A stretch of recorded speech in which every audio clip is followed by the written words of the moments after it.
Welcome to ચેતુસ kitchen. આજે આપણે બનાવીશું મગનું શાક બનાવવાના છે, જે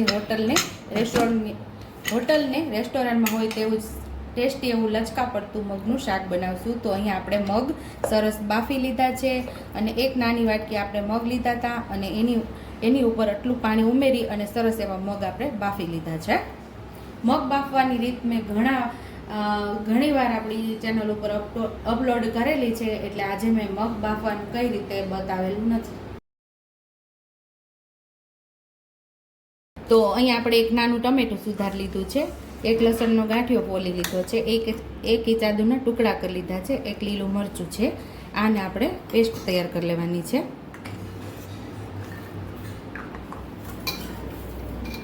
થોડું આપણે જીરું ઉમેરશું,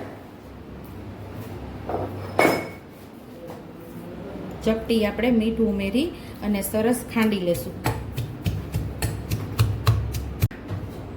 અધકચરું આપણે ખાંડી અને એક ચમચી લાલ મરચું પાવડર ઉમેરીને સરસ આપણે લસણવાળી ચટણી તૈયાર કરી લેવાની છે।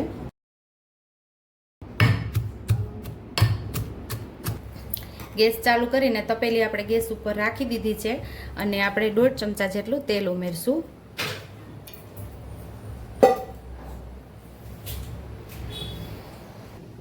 અહીં આપણે થોડું પાણી ઉમેરીને આપણે ચટણીને કાલવી લેવાની છે,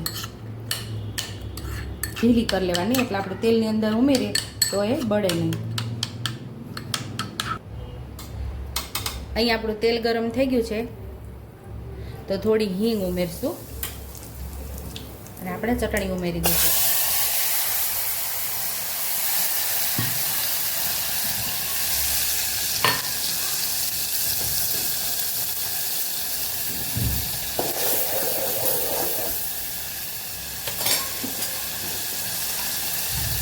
સ્વાદ મુજબ મીઠું ઉમેરશું, 1 ચમચી ધાણા જીરું પાવડર, અડધી ચમચી હળદર, થોડા લીલા ધાણા ને ટમેટું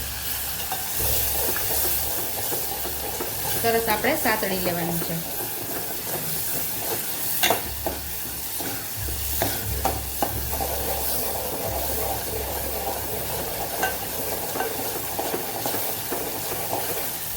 મસાલો આપણો અહીંયા સતળાઈ ગયો છે સરસ, અને પાછો આપણે મગ આની અંદર ઉમેરી દઈશું।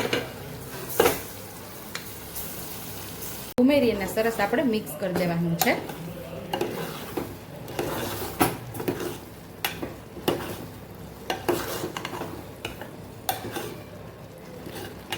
હવે આપણે એને 1 મિનિટ ઉકળવા દઈશું। તો અહીંયા મસ્ત એવા આપણા લચકા પડતા મગ તૈયાર થઈ ગયા છે। તો સર્વિંગ બાઉલની અંદર આપણે સર્વ કરી લઈશું। હોટેલ અને રેસ્ટોરન્ટની અંદર હોય તેવા ઘરે જ આપણે લચકા પડતા મગનું શાક તૈયાર કર્યું છે। આ શાક તમે રોટલી, ભાખરી, રોટલા સાથે ખાવાની ખૂબ મજા આવે છે અને રાઈસ સાથે પણ ખાવાની ખૂબ જ મજા આવે છે। જો તમને મારી રેસીપી પસંદ આવી હોય તો મારી રેસીપીને લાઈક કરજો, શેર કરજો, સબસ્ક્રાઈબ કરજો, હાઈપ કરજો, બેલ આઇકોનને દબાવતા ભૂલતા નહીં અને કમેન્ટ બોક્સમાં કમેન્ટ કરજો કે મારી રેસીપી કેવી લાગી। તો આવજો।